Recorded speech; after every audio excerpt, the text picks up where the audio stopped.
to ukončil. No a teď budeme vyprávět tady na vtipy.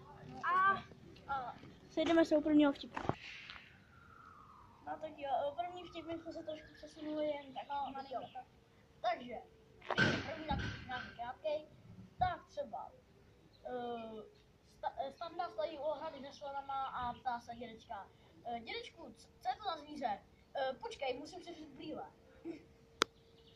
Takže se uvidíme u dalšího vtipu. No, takže jsi chtěl říct u toho prvního vtipu? Jo, chtěl jsem říct, že nový kameraman. Počkej, já ti ukážu, netočku moje nohy. Čau. A to nám bude pomáhat. Teď řeknu nějaký vtip, já? Čau. Tak jo, tak teďka je náš vtip. Víte, co udělá ten slepej, když mu dáte do ruky papír, nic nepřečte to. Hej, jsme zpět, co jsi chtěl říct? Já to zase nechtěl nic. Takže, máme tu další vtip. Takže.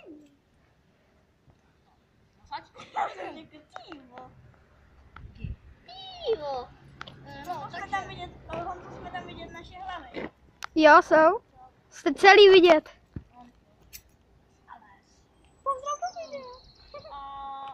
Takže teda. Stopni to. Točíme? Takže řeknu. No, takže. Malý Honza nechce jíst a tatínek ho pobízí. Tak si budeme hrát na tramvaj. Ty jsi jako tramvaj a lžičky s jídlem jsou nastupující.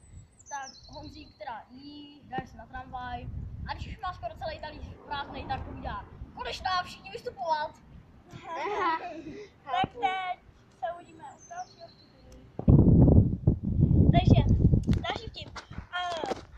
Anička se narodila bez rukou. Čuk, kdo tam je? Anička určitě ne. To je od Hause, já jsem to slyšel u Hause. Nebo spíš u Stejkáka a ten se ptal Hause. Takže u dalšího vtipu se uvidíme. Tak pojď, kamo. Tak jo, takže. Víš, jaký je rozdíl mezi špendlíkem a koněm? Ne. Takže, kdy na koně nejdřív vyskočíš a pak si sedneš, než to na špendlík si nejdřív sedneš a pak vyskočíš. Takže uvidíme u dalšího vtipu. Jo. Takže, leží maminka na porodním sále, dítě už je skoro venku. Doktor ho vytáhne a začne s ním mářit o zeď. Lítají tam vnitřností, krev, tam za dveřma je tatínek a také tam vší na dveře, vykopne a řekne: pane doktore, co je? A ten doktor: ale to je jenom sranda, to dítě už stejně bylo mrtvý.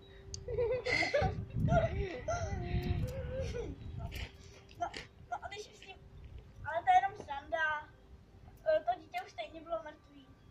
Jo tak. Takže se uvidíme u dalšího vtipu. Tak jo, vtip další vtip. Dobře. Slepej, jednookej. Jo, jasně. Jde slepej a jednookej k babičce a jdou lesem a prostě si jednookej vypíchne oko a povídá: no, tak jsme došli. A slepej povídá: ahoj, babi! Takže se uvidíme u dalšího vtipu. Takže nejsem rasista. Jednou teda vtip nemůžu říct. Já vám ho řeknu potom zákulisí. Takže počkej, já jsem ještě přišla. Jo, už mám. Ne. Jo, to jo. Takže Venča paní přátelka říká: no řekneš prostý slovo, přinese mi kamínky. Tak Anička přinese 3 kamínky a říká: a dost prostý. A Anička a Venčelka říká: ať už se to víckrát neopakuje, Aničko. A Pepíček říká: uhník krabičku vezu štěrk. A to není tak vtipný, když to neřekneš to. Uhník krávo vezu štěrk. Není sprostý. Kráva není sprostý. Kráva jako zvíře. No. Tak to nikomu doma. No, můžeme se přijít do dalšího vtipu. A hádanky. Tak jo, takže jsme u dalšího vtipu. Jo. A tentokrát povídám já.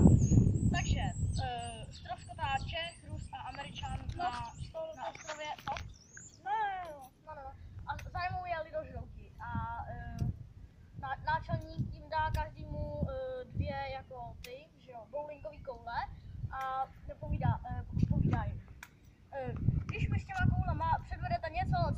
ještě neviděl, tak vás propustíme.